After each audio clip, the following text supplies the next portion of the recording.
Okay, so in terms of investing, who can invest? We already touched on that. Obviously, anybody can get involved.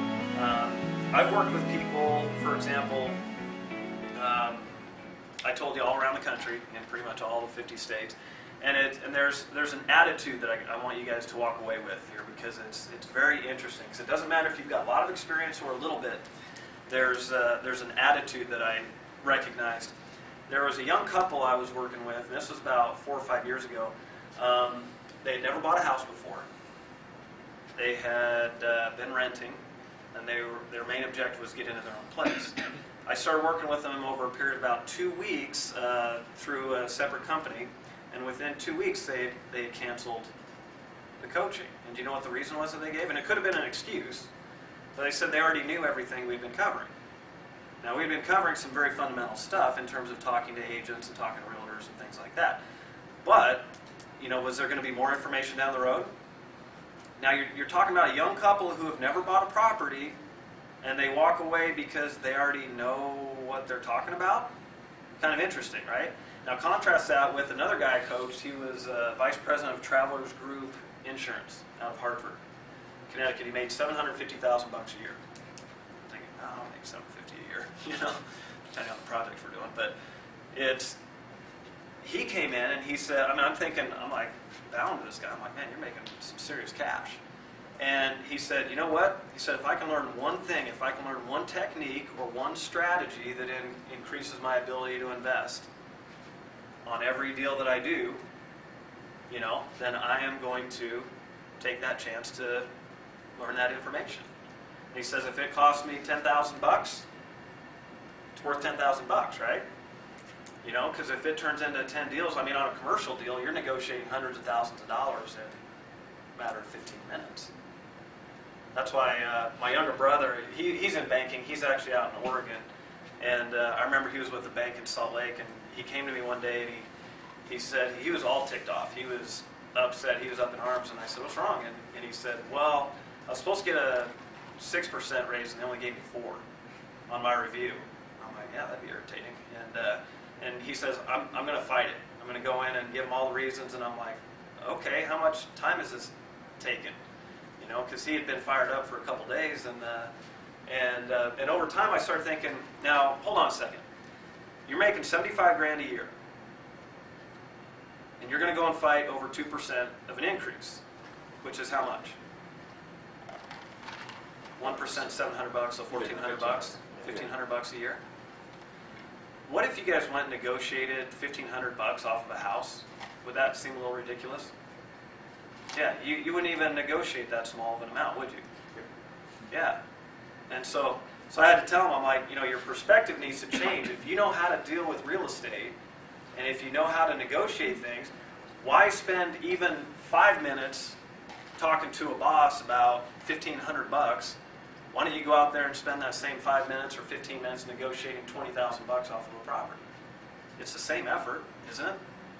It's the same concept. You're putting energy and expending effort to go and fight a boss on something that you may or may not get.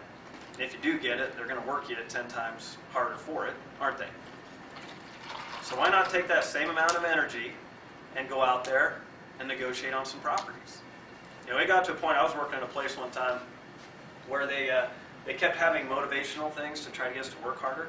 And the prizes they would give us were things like Slim Jims and, you know, just food and stuff, you know. And I'm thinking, you want me to work extra hours and work extra hard, and you're going to give me snacks? What am I, a dog? You know, this is crazy.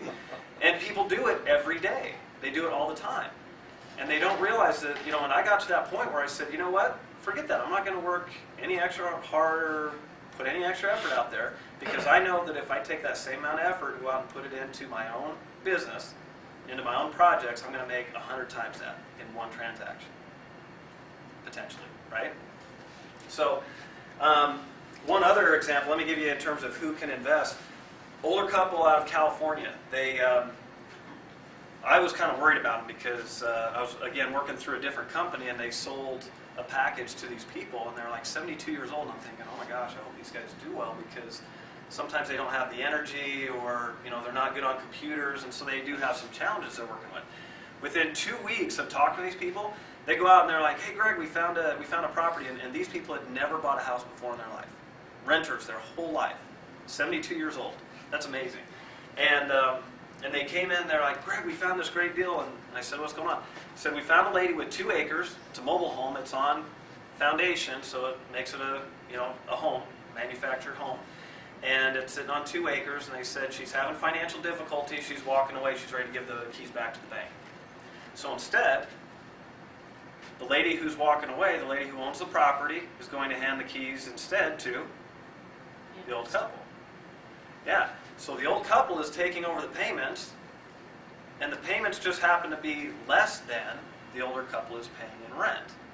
So they're going from rent to owning a 2-acre parcel with a home on it for less payment, no credit check, no bank financing or anything, in a matter of 2 weeks. No down payment. Is that possible? Yeah, they did it. 72 years old. I mean, you don't run into that every day, obviously, but those circumstances are getting a lot more plentiful because of that little video clip we watched. The opportunities are insane out there right now. And people are walking away from mortgages left and right. Now, what benefit does that give to the lady who's selling the property? She doesn't have a foreclosure or... Exactly. If she gives it back to the bank, that's a foreclosure. Her credit's torn up. If these people keep making payments on her loan, her credit is saved. They don't have to have any credit. They get into a property. That's pretty good for everybody. So, a lot of opportunity. Anybody can do it. And the good thing is we can oftentimes teach people. If we understand these concepts, just like you guys are doing through the investment clubs and things like that, I mean, you can almost create your own market just with the people here in Chicago.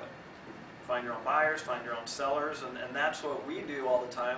That's one of the reasons why I travel around and do this stuff. I mean, we're meeting people all the time who have access to deals, have access to money, have access to every aspect of this business, and what happens? You network in, and then pretty soon you're doing deals all over the place.